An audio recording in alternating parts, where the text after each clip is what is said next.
Hi hello welcome back to my channel. ಇಲ್ಲ sir, ಅದು ಬಂದು ನನಗೇನೋ ಸ್ವಲ್ಪ ಹುಷಾರಿಲ್ಲ. ಹೆಚ್ಚಾಗಿ ವಾಂತಿ ಆಗ್ತಿದೆ. ಮಗು ಬೆಳೀತಾ ಬೆಳೀತಾ ನನ್ನಿಂದ ಓದಿನಲ್ಲಿ ಗಮನ ಹರಿಸೋಕ್ಕಾಗ್ತಿಲ್ಲ. ಯಾಕೆ ಸುಮ್ಮನೆ ಬಂದು ಒಂದು ಸೀಟ್ ವೇಸ್ಟ್ ಮಾಡಬೇಕು? ಅದಕ್ಕೆ ನಾನು ಕಾಲೇಜಿಗೆ ಬರಲಿಲ್ಲ. ಇನ್ಮೇಲೆ ಕಾಲೇಜಿಗೂ ಕೂಡ ನಾನು ಬರಲ್ಲ ಸರ್. ನನ್ನಿಂದ ಓದೋದಕ್ಕೆ ಆಗಲ್ಲ. ನಾನು ತೋಟದಲ್ಲಿ ಕೆಲಸ ಮಾಡ್ಕೊಳ್ತೀನಿ.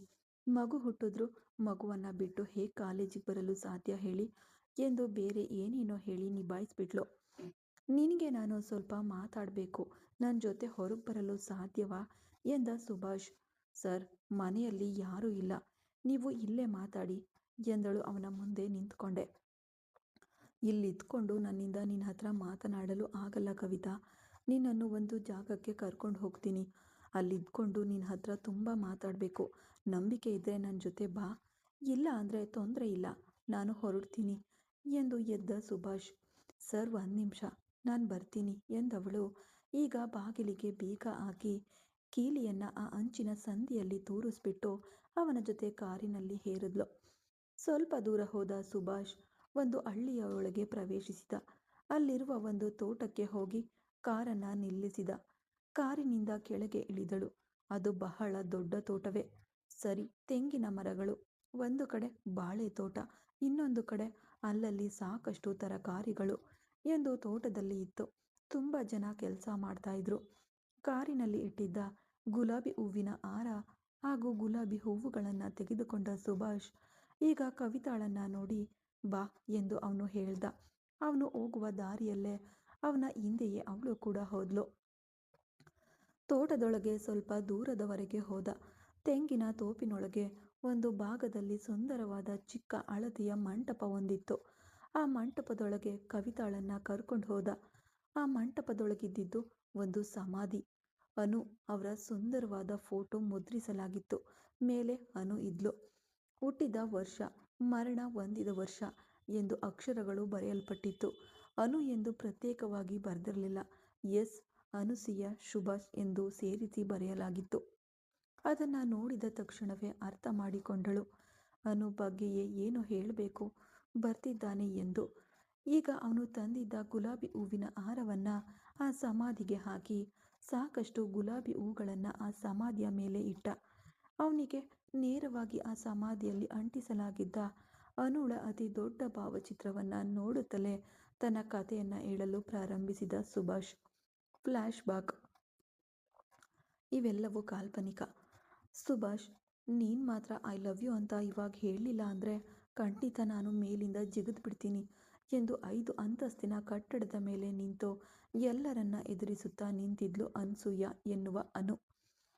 Black colour pants, white colour shirt ಧರಿಸಿದ್ದ ಸುಭಾಷ್ ಒಂದು ಮೈಕ್ ಕೈಯಲ್ಲಿ ಹಿಡ್ಕೊಂಡು, ಏ ಅನು, ಇದುವರೆಗೂ ಮೇಲ್ಮಹಡಿಯಿಂದ ಕೆಳಗೆ ಜಿಗಿದು ಸತ್ತಿದ್ದನ್ನು ಯಾರು ಲೈವ್ ಆಗಿ ನೋಡ್ಲಿಲ್ವಂತೆ.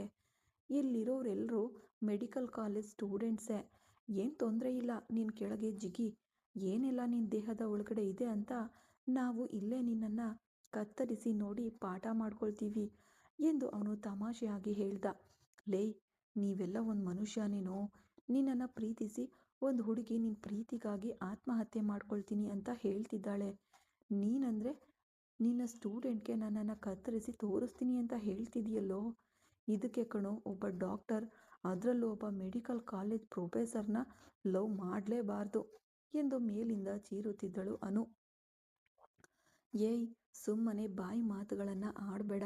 ನಾನು ನಿನ್ನನ್ನು ಲವ್ ಮಾಡಲ್ಲ ಕಣೆ, ಲವ್ ಮಾಡೋದು ಇಲ್ಲ. ಅದಕ್ಕೆ ನೀನು ಸರಿಯಾಗಿ ಕೆಳಗೆ ಇಳಿದು ಬಾ.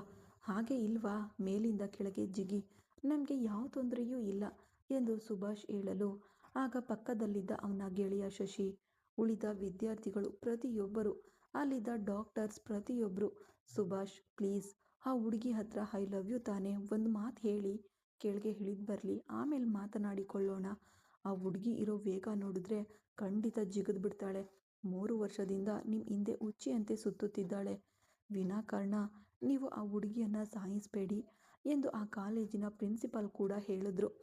ಈಗ ಶಶಿಯು ಅದನ್ನೇ ಹೇಳ್ದ. ಲೇ, ಅವಳು ನಿನ್ನ ಮೇಲೆ ಹುಚ್ಚು ಕಣೋ, ಆ ಹುಚ್ಚಿಯನ್ನು ಕೆಳಗೆ ಜಿಗಿಯುವಂತೆ ಮಾಡಬೇಡ. ಐ ಲವ್ ಯು ಮಾತ್ರ ಹೇಳೋ, ಕೆಳಗಿಳಿದು ಬರಲಿ ಎಂದ. ಏನು ಹೇಳ್ತಾನೆ ಎಂದು ಅನು ಸಹ ಮೇಲಿದ್ದಂತೆಯೇ ನೋಡ್ತಾ ಇದ್ಲು. ಏ ಅನು, ಇವರು ಹೇಳೋದನ್ನೆಲ್ಲ ನೀನು ಕೇಳಬೇಡ. ನಾನು ನಿನ್ನನ್ನು ಲವ್ ಮಾಡಲ್ಲ. ನೀನು ಜಿಗಿಯೋದಾದರೆ ಧಾರಾಳವಾಗಿ ಜಿಗಿದುಕೋ.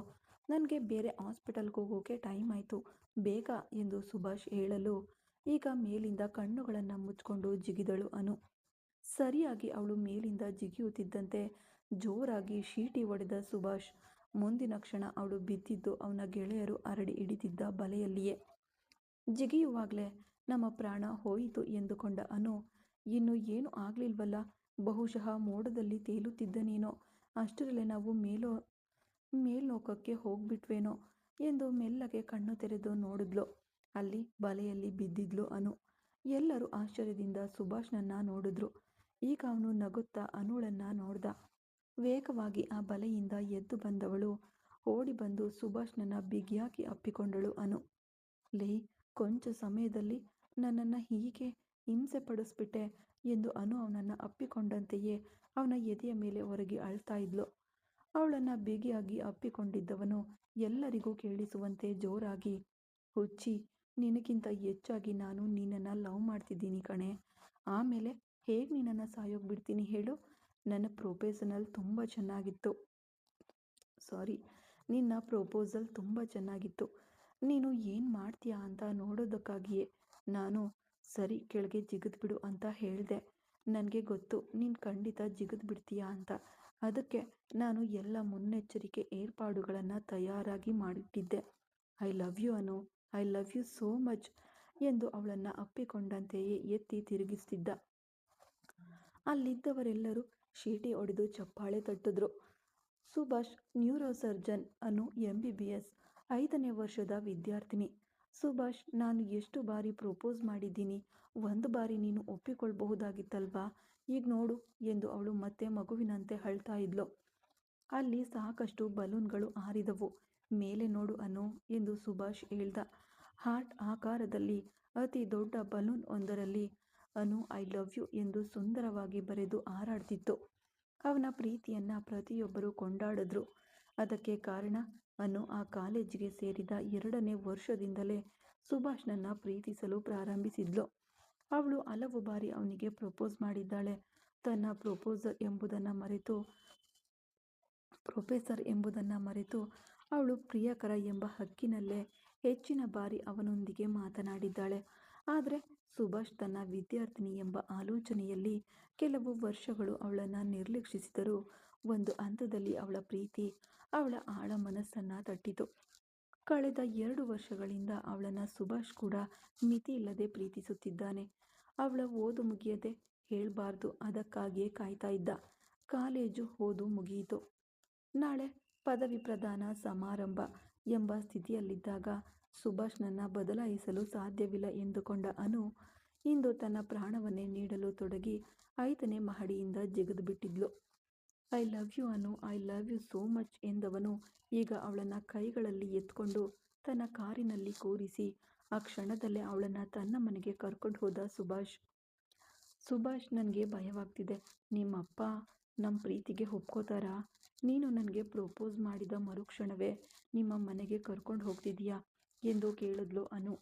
ನಾನು ನಿನ್ನನ್ನು ಎಷ್ಟರ ಮಟ್ಟಿಗೆ ಪ್ರೀತಿಸ್ತಿದ್ದೀನಿ ಅಂದರೆ, ನಾನು ನಿನಗೆ ಸಮ್ಮತಿ ಹೇಳಿದ ಮರುದಿನವೇ ನಿನಗೂ ನನಗೂ ಎಂಗೇಜ್ಮೆಂಟ್ ನಡೀಬೇಕು. ಅದಕ್ಕೆ ನಿನ್ನ ಓದು ಮುಗಿಯೋವರೆಗೂ ನಾನು ವೆಯ್ಟ್ ಮಾಡಿದೆ. ಇಂದು ನನ್ನ ಮನೆಯಲ್ಲಿ ನಾನು ಮಾತನಾಡಲಿದ್ದೇನೆ. 2 ದಿನದಲ್ಲಿ ಒಳ್ಳೆಯ ದಿನ ನೋಡಿ ನಿಮ್ಮ ಮನೆಗೆ ಬಂದು ನಿನ್ನನ್ನು ಹೆಣ್ಣು ಕೇಳಿ ಶಾಶ್ವತವಾಗಿ ನಿನಗೆ ತಾಳಿ ಕಟ್ಟಿ ನನ್ನ ಹೆಂಡತಿಯನ್ನಾಗಿ ಮಾಡಿ ನಿನ್ನನ್ನು ಸಂತೋಷವಾಗಿ ಬಾಳಿಸಲಿದ್ದೇನೆ ಎಂದು ಸುಭಾಷ್ ಹೇಳ್ದ. ಆವಾಗಲೇ ಅವನ ಕೈಯನ್ನು ಬಿಗಿಯಾಗಿ ಹಿಡಿದುಕೊಳ್ಳುತ್ತಾ ಅವನ ಹೆಗಲ ಮೇಲೆ ಹೊರಗಿಕೊಂಡ್ಳು ಅನು.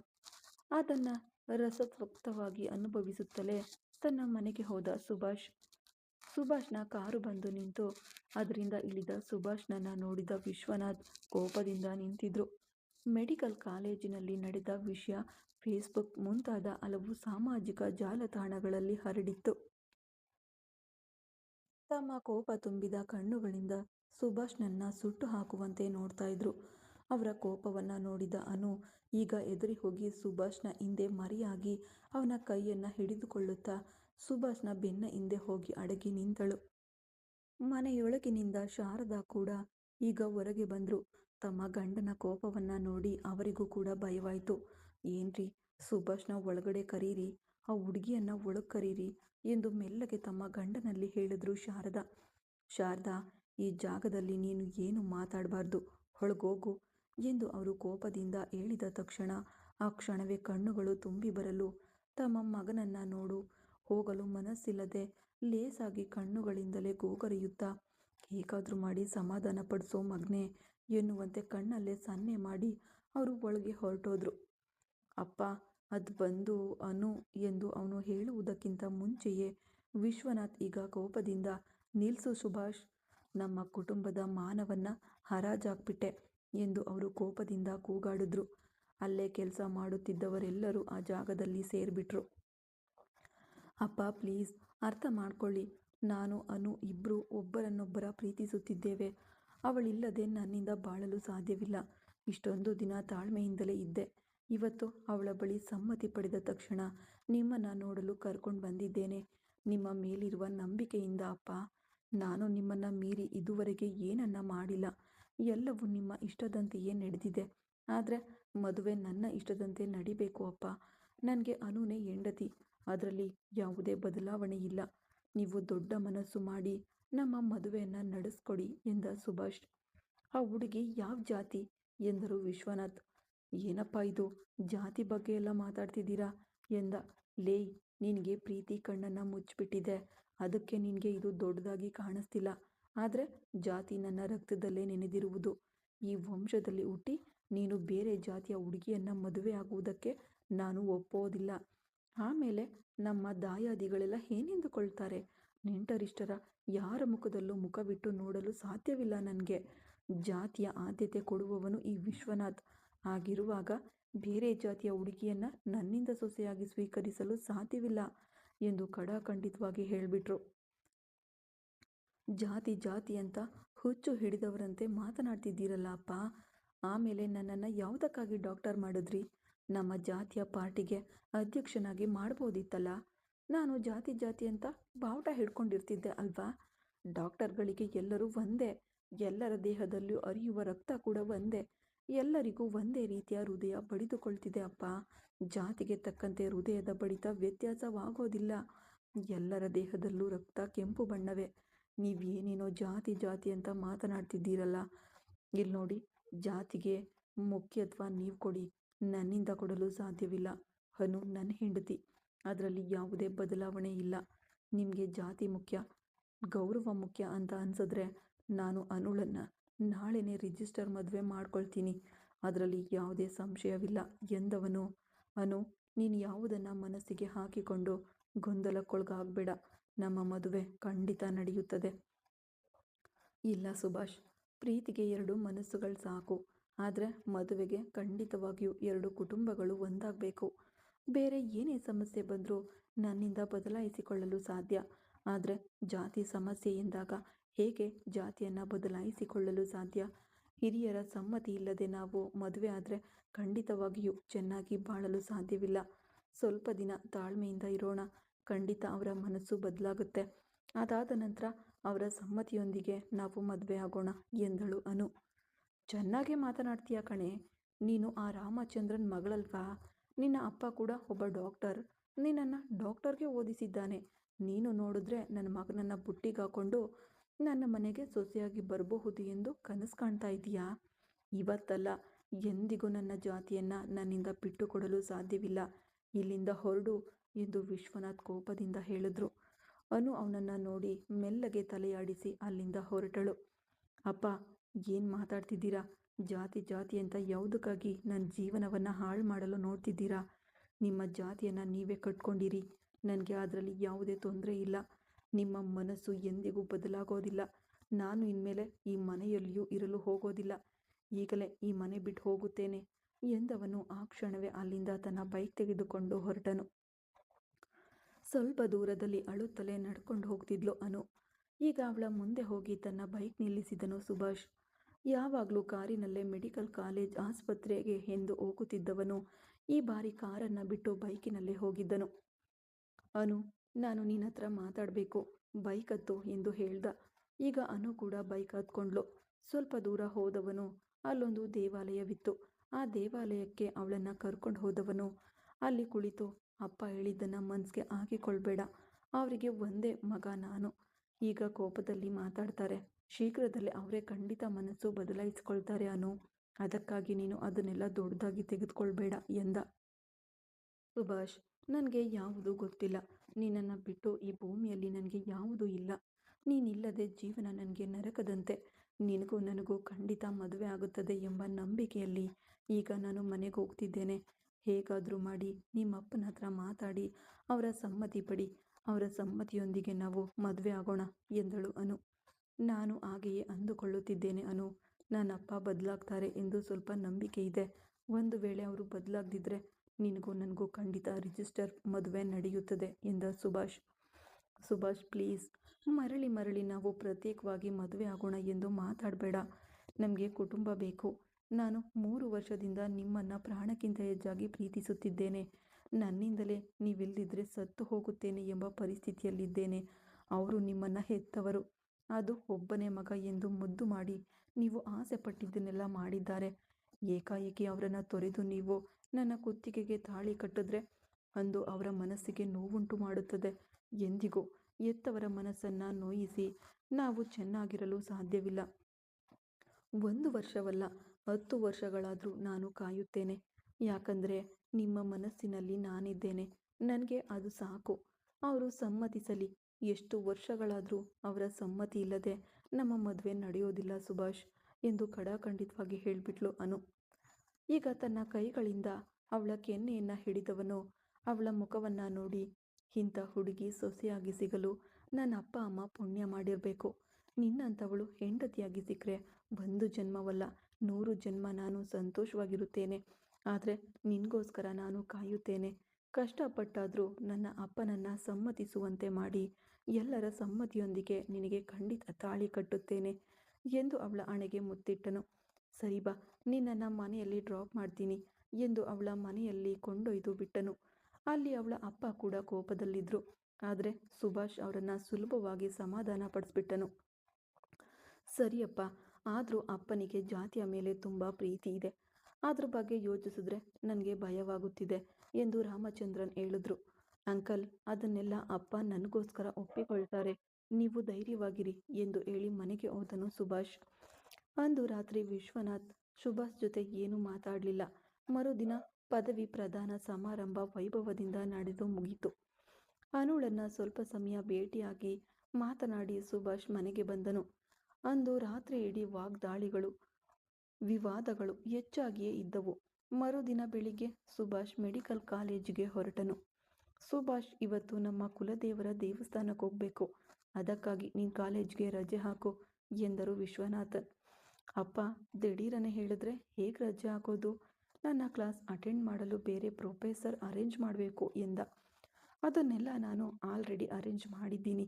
ಈಗ ನೀನು ದೇವಸ್ಥಾನಕ್ಕೆ ಹೊರಡು ಎಂದು ಆಜ್ಞೆಯಂತೆ ಅವರು ಹೇಳಿ ಸೋಫಾದಲ್ಲಿ ಕಾಲಿನ ಮೇಲೆ ಕಾಲು ಹಾಕಿಕೊಂಡು ತಮ್ಮ ಲ್ಯಾಪ್ಟಾಪ್ನಲ್ಲಿ ಕೆಲಸ ಮಾಡ್ತಾಯಿದ್ರು. ಮೆಲ್ಲಗೆ ಅಡುಗೆ ಮನೆಯೊಳಗೆ ಹೋದ ಸುಭಾಷ್ ಅವನ ಅಮ್ಮ ಅಡುಗೆ ಮಾಡ್ತಿದ್ರು. ಹಿಂಭಾಗದಿಂದ ಅಪ್ಪಿಕೊಳ್ಳುತ್ತಾ, ಅಮ್ಮ, ಇವತ್ತು ಏನಾಯಿತು? ಅಪ್ಪ ದೇವಸ್ಥಾನಕ್ಕೆ ಹೋಗೋಣ ಅಂತ ಅನ್ನುತ್ತಿದ್ದಾರೆ ಎಂದು ಕೇಳ್ದ.